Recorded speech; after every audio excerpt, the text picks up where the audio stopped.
Hello everyone. What is going on?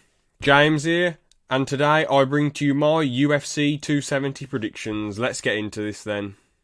So, this is the first fight I will be predicting. Cody Stamann versus, is it Saeed or it's something like that. It's not said Nurmagomedov. It's pronounced different, but I just can't think of what it is off the top of my head. But yeah, Cody Stamann. You know, he used to just throw overhand rights all the time, just constantly spamming overhand rights. No hip feints, no hand feints, no level changes. Even though he's got good wrestling, no level changes, just loads of overhand rights. And he does do quite a few overhand rights now, but he sets them up with the jab a lot. And he does like to do a teep off of his front leg quite a bit. That's probably one of his favourite strikes nowadays. But let's be real though, you know, these Dagestani types, they're like, you know, I'm not trying to, you know, crap on any Americans or anything, or just, I'm not trying to crap on anyone, but the fact of the matter is that they are born and bred very, very hard in Russia. They're really, really, really tough. And I know Cody Stamann, he's good at defending takedowns against the cage, he's good at keeping his hips away from his opponents. And he's got a good double leg himself, but he, you know, I just can't see him being able to beat Nurmagomedov with just jabs, his, you know, teep off the front leg, and the big overhand right. I just feel like he's going to end up getting taken down and beaten up. Let's see who these guys have beaten then, because I just can't remember off the top of my head. So yeah. So, there we go. I don't really know many of these people, if I'm being brutally honest. But, you know, he's only lost 2 fights. Oh, damn, he was meant to fight Jack Shaw! Jeez, man. That would have been an interesting fight. That would have been really, really cool. But he has lost in the past. So, yeah, you know. But he's beat most people. So, let's see who Cody Stamann has fought.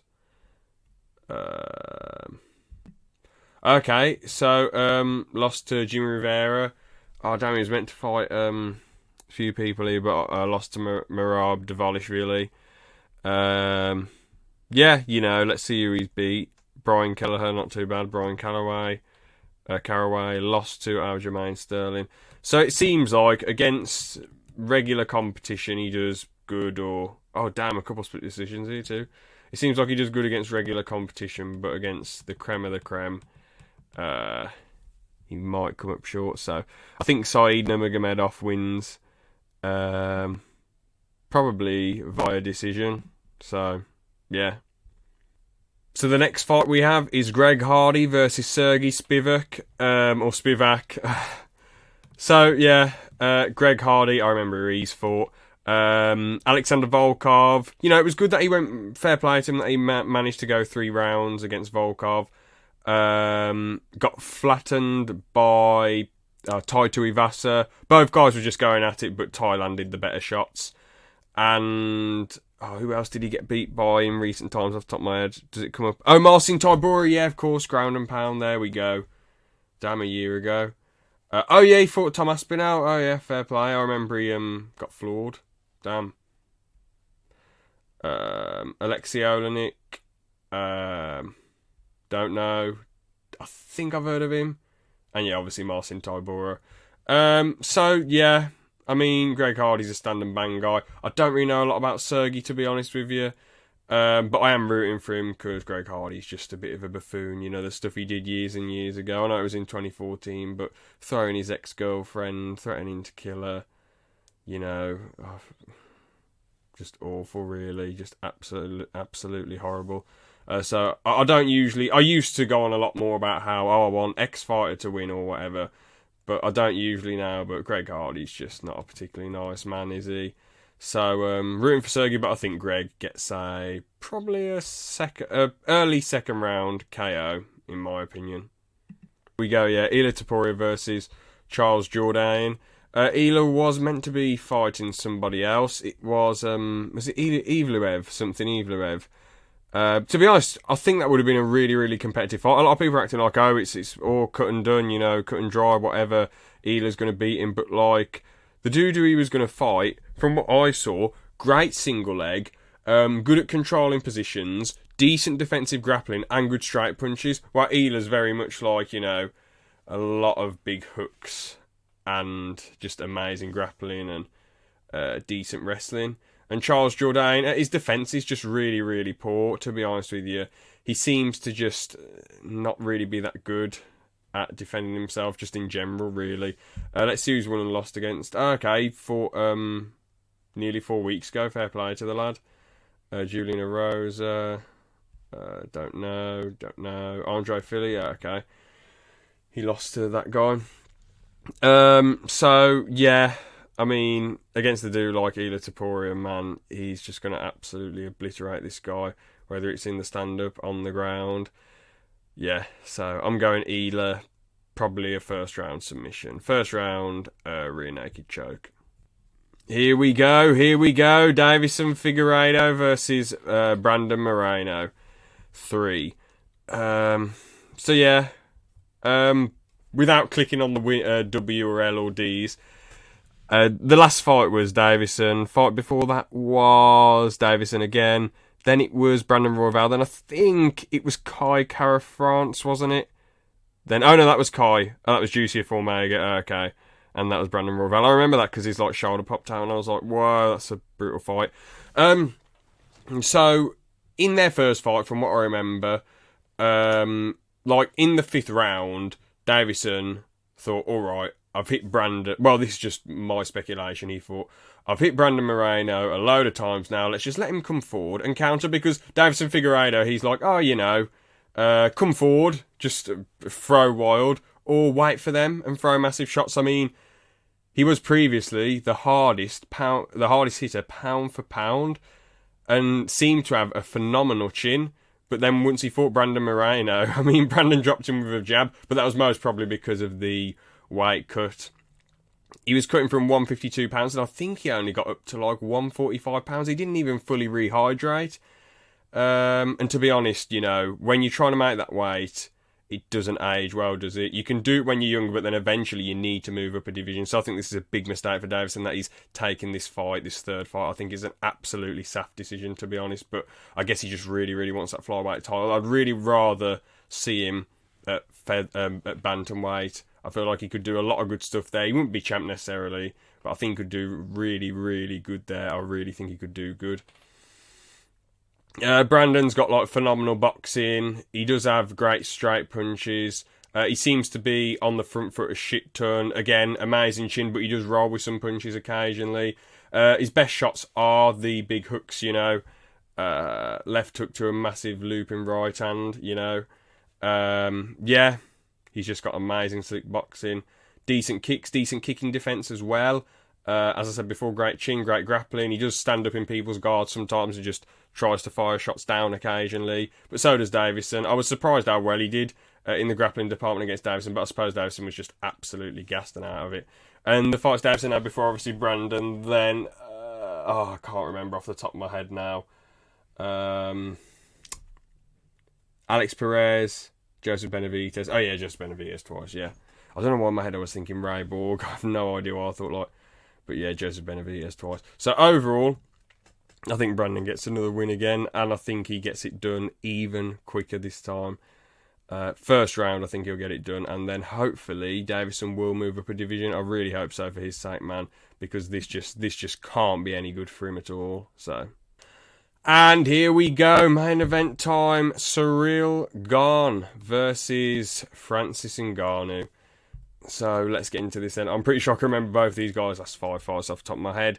Stipe, Rosenstruik, JDS, Kane, and Curtis Blades. Yeah. Damn, and that was 3 years ago as well. It's crazy that Francis... I mean, I don't blame him, because no matter how quick you get wins, you do have to take your time off. You're still putting your body through a training camp. Like, even if you knock the guy out in like 5 seconds, you still put your body through loads of stuff, you know. And Ciryl's last fighters were Derek Lewis. Oh,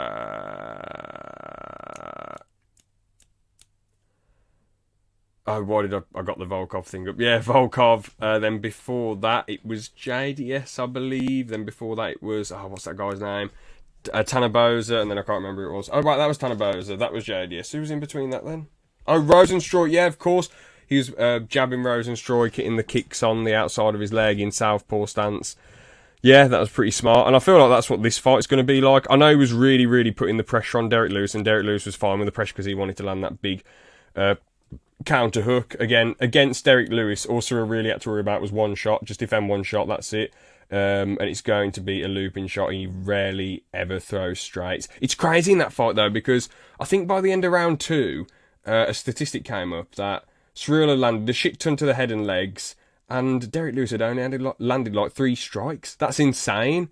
You know, like you think he would have landed a bit more than that, but no, Ciryl was just running away with the fight, and eventually he managed to get the finish as well.